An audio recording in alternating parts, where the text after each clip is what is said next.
Welcome to the Car Flip Show. My name is Justin Carper. I was a part-time flipper turned used car dealer, and each week I'll be providing information on how you can flip cars as well. Thanks for spending some time with me today. Now let's get into the episode.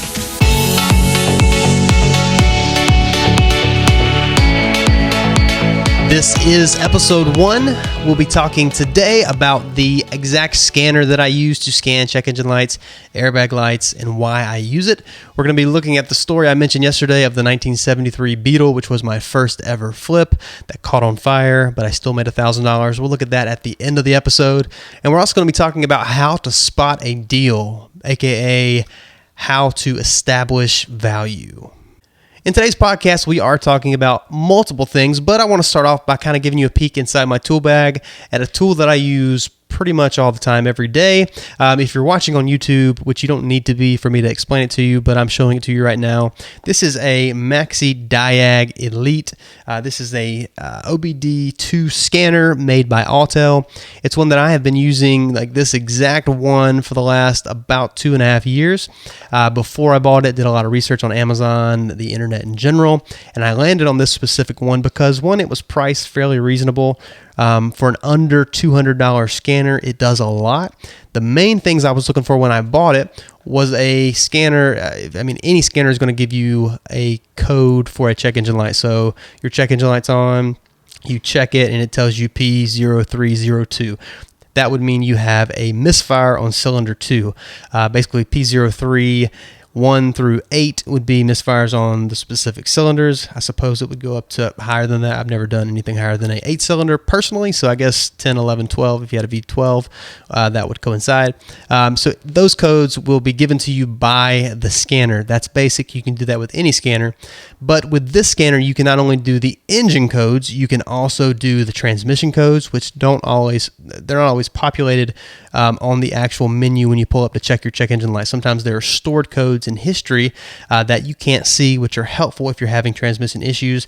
It can help you get to the bottom of that problem before you actually had to set an actual check engine light. Also, you can check ABS, the ABS module, so you can check ABS codes. For example, your ABS light's on, you don't know why. It's sometimes can be a holdup when you're wanting to buy a vehicle to sell and it has a check engine light, and then even worse, it has an ABS light. So you not only have to fix the check engine light, then you have to deal with the ABS light. The reason this scanner is helpful is because you can not only read the check engine light, you can also read the ABS light. For example, it could be something as simple as a wheel speed sensor. Some wheel speed sensors are separate from the actual wheel bearing. Some are built into the wheel bearing hub assemblies. Some are separate. So for example, you have an ABS, light on the dash. Someone comes to look at it and they ask what it is, and you say, I don't know. That could make someone nervous, as opposed to knowing it's the wheel speed sensor. It costs $17 on Amazon. You buy it. It takes half an hour to put in. There goes the ABS light, no more problem. Maybe it's an ABS light that isn't anything important. It's not actually showing a problem that's going to hurt anything while you're driving it, and you don't want to fix it because it's going to cost $300 to fix. Just knowing what that is can give someone peace of mind when you say, this is what it is. It's not going to affect anything. I just haven't taken care of it because it's not going to affect anything. I'll leave that up to you, what decision you make there, whether you fix it, whether you don't. For me, I generally get any and all lights off the dash just because they make people nervous, with the exception of a tire pressure monitor light. Most of the time I don't deal with those because it's just that it really doesn't do anything. It just tells you how much tire pressure is in your tire. I usually explain that to the customer because most of the batteries only last 7 to 8 years. A lot of the cars I sell are older than 7 to 8 years, so the battery inside the monitor, inside the tire, goes bad, which means the tire pressure monitor light comes on because it can't communicate. So I just explain that. I've not had any issues in the past. If it were a deal breaker, I can always offer to do that when someone's there in front of me, but that's my take on that particular light. Not only does this do ABS light, it also does airbag lights. That's a light that makes a lot of people nervous. If you have an airbag light on a vehicle and you're trying to sell it, a lot of people will immediately assume that it's been in an accident and the airbags have deployed. That's usually not the case. For example, I had and I'm forgetting the vehicle that it was recently. I think it was a Chevy Malibu, if I'm not mistaken. I had an airbag light. I wasn't exactly sure what it was, so I took my scanner, my Autel MaxiDiag Elite, which we will have a link below on the show notes where you can actually go and check the scanner out on Amazon. Full disclosure, I do get a small percentage that comes to me from when you purchase this. It's like 50 cents. I don't know. It's not very much, but it doesn't cost you anything extra, which helps keep shows like this podcast we're starting, our YouTube shows, it helps to keep us going on that. So it doesn't cost you any extra, but we get a small percentage as a thank you from Amazon for referring you. But it's the exact link that I used to buy it, so we're going to send you there. But on this airbag light, I read it. It told me that it was, and I forget the actual way that it phrased it, but it was basically it pointed to the seat buckle in the back. The vehicle knows when someone is buckled in a seat. So it was like the passenger, or it was the rear. It was one of the passenger side. It was either front or rear. The actual tensioner where you stick it into the buckle. So like the buckle in there. I took some WD-40, I sprayed in there, came back in 30 minutes, and after I'd gone in and out with the clicker so I could actuate whatever was in there, 30 minutes later, I went out, started it up, no airbag light. The only reason I knew exactly which buckle assembly to go to was because I had checked with my scanner and it pinpointed the exact one. Otherwise, you're chasing something and you don't know where it's at. It's very helpful with this scanner to be able to know exactly what needs fixed. Not only does it check a engine light, a transmission light, an ABS light, and an airbag light, but it also gives you live data. And the reason that's important is because, for example, just the other day, we have a 2004 Jaguar X-Type right now. When it came in, the transmission was acting a little bit funny, so we put it on the lift. We checked the fluid. It looked a little dirty, so we wanted to change the fluid on it. So there was no way to change the filter, so all we could do was a drain and refill. We drained it. But to fill it, you actually had to fill it only between, I believe it was 95 degrees Fahrenheit and 104 degrees Fahrenheit. So you have to know when the transmission fluid is, within 9 degrees. So this scanner, luckily, will tell you live data. It'll actually show you the exact temperature of the transmission fluid. And that is, with most vehicles, it's going to be able to tell you the transmission fluid temperature and a lot of other variables as far as the solenoids, if they're actuating, if they're not. But for us, having that temperature of the transmission fluid was very helpful. I've also used it on I think just recently, a 2008 Chrysler Town & Country. They don't have a dipstick for the transmission, but you can buy a generic one. You just have to know how hot the transmission fluid is to use this generic transmission dipstick. So very helpful to be able to know live data. That's just one example, transmission fluid temperature. Maybe if you have a vehicle that you think's overheating, you can check the actual temperature by the computer to make sure you don't have a gauge problem. There's a lot of different things you can do with the scanner. Again, there'll be a link on the show notes that you can go take a look at and see if it looks like a good fit for you. For me, the last time I checked, in the under $200 scanner market, this is one of the biggest bangs for your buck that you're going to find. So if you have a scanner like this, or if you buy the scanner using the link, let me know how it's working out for you. I'd love to hear from you about that. Next, we're going to be talking about how to spot a deal. Now, this is a question that I get asked a lot, so this isn't going to be an exact question from a particular person, which a lot of these shows are going to be geared towards. So if you have a question that we can answer for you, maybe you have a question about buying or selling or how to fix something, go to our Facebook page. It's really easy to get to. You'll go to facebook.com/thecarflip. That's going to take you to our it's where we post all of our daily flips. A lot of these shows are going to be posted there, so people can interact with me there. If you have a question, you can post it there. You can start, bold something, put podcast question. If you want to post a video, we would love to use your voice on the podcast. You could actually ask the question. We could use your voice, put it in here. So those that would post a video would get priority as far as if we actually use you. But if you just want to post a question there, if it's something that you don't want your name to be mentioned, feel free to message me. You can do that from that Facebook page. Again, that's facebook.com/thecarflip. And you can ask any question you have about flipping and we will get those in the show. But this is just kind of a generic. This is one that I get asked a lot. And it's basically, look, I really want to buy and sell cars, but I just don't know how to understand what a good deal is. Like, I'm scanning Craigslist, I'm scanning Facebook Marketplace, but I just don't know what a good deal is. How do you know which cars to buy? And so for me, this is something that really has become second nature. I generally flip a lot of the same vehicles over and over, meaning I do a lot of Jeep Wranglers. I do a lot of vehicles in the under, $5,000 to $6,000 price range, which means I'm buying in the $2,500 to $3,500 price range. So I kind of have a knack for knowing what vehicles fit that mold. But if you're looking to understand the pricing model and where you need to buy, there's a basically a baseline that you can establish. If you go to somewhere like Craigslist or Facebook Marketplace, for example, you're looking at I'll just use a Jeep Wrangler because I do a lot of them. You're looking for a 1999 Jeep Wrangler and you think you want to flip Wranglers.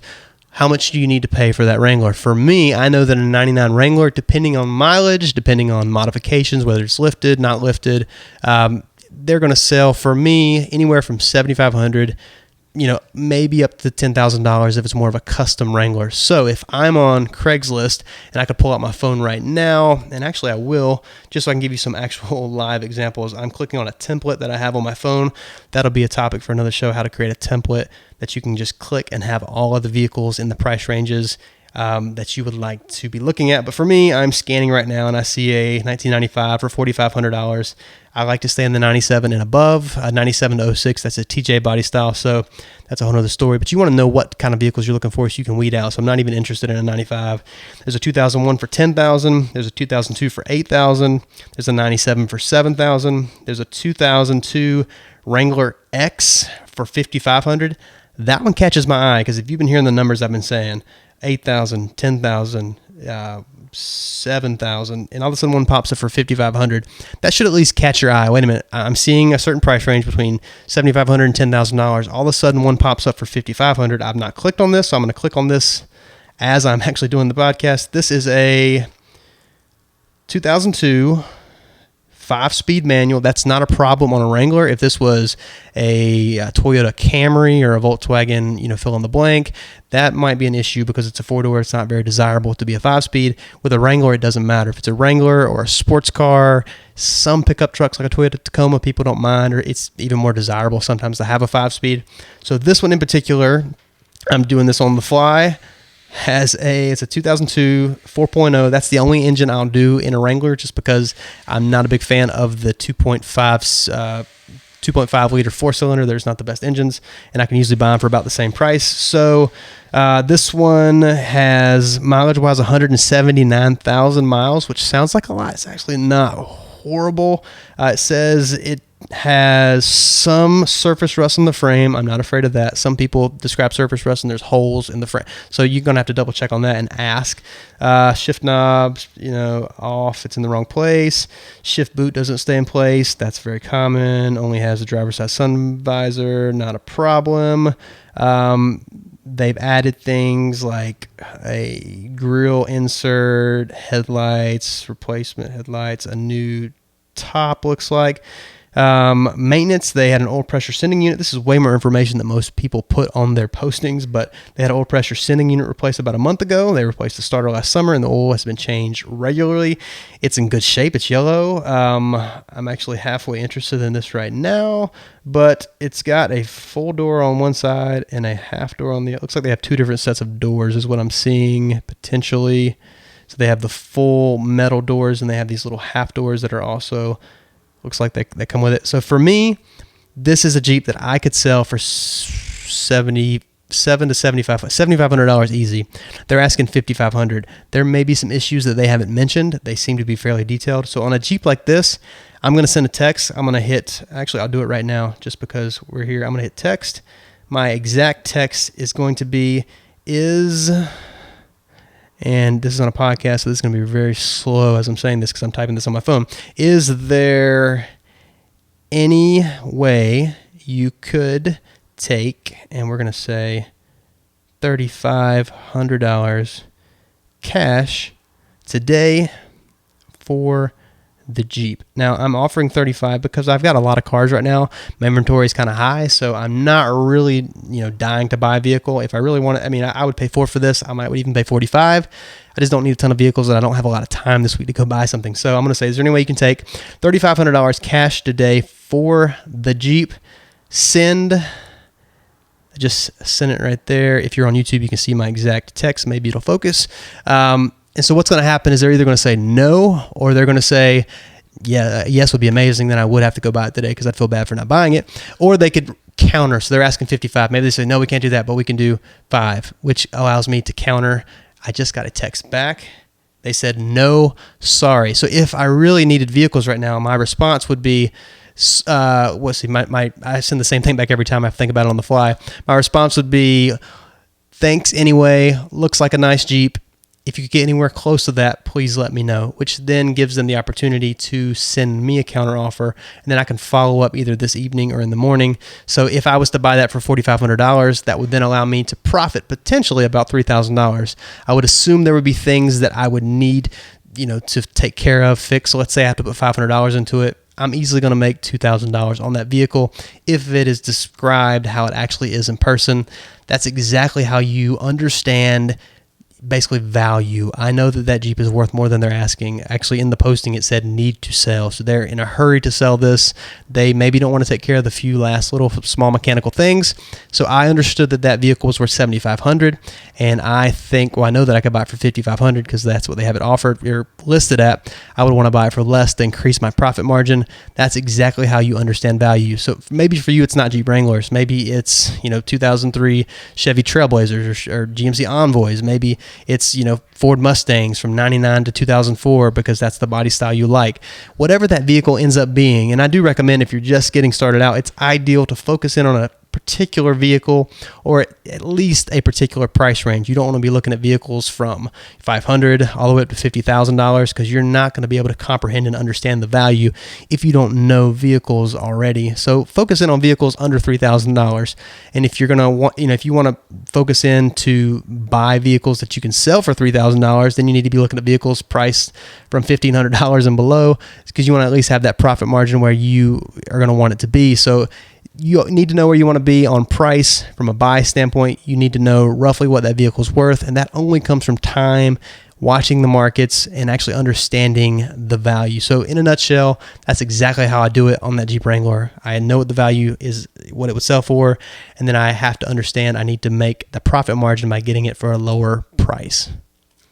Now to the story about the 1973 Beetle that caught on fire, but I still made $1,000. This was what I would call my first ever actual flip. Now, I bought a vehicle before this. It was a 1984 Porsche 944.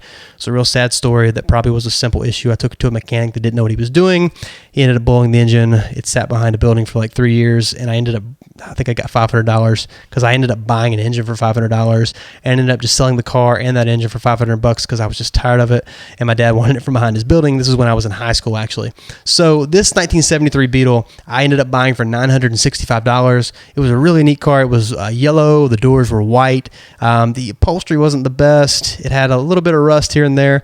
Actually, the floor pans inside, you could see the ground as you were driving. The carpet was worn away, and it was exposed. So my mom was like really nervous about me driving it. I had no idea how to drive a manual. I believe that was a 4-speed manual. It's a 1600cc engine, if I'm not mistaken. Air-cooled engine. So I got it. I thought it was the coolest thing in the world. I got it home. Started fixing little things here and there. Most of the rust was on some of like the chrome accents. Like there were rings around the headlights. There were little the door handles, I think. So we replaced a lot of that stuff, and it looked decent. I hadn't replaced the floor pans yet. That was the last thing I was going to be doing. But before I could do that, I was actually driving one night. I think I was actually on my way to church one night. I was, dressed up a little bit, I guess, on the way to church. I remember it was raining. My brother was riding with me. We're about a mile and a half from church.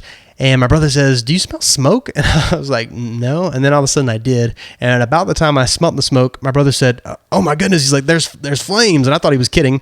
And then I turned around and there's like 4 or 5 foot flames coming from the back of the vehicle. And in my brain, like I wasn't computing that in a Volkswagen, the gas tank's actually in the front. But I'm thinking normal car, engine's in the back. I'm thinking the gas tank's back there. We're about to explode. I pull off the side of the road. Before I stop, my brother has jumped out of the vehicle and I'm rolling to a stop.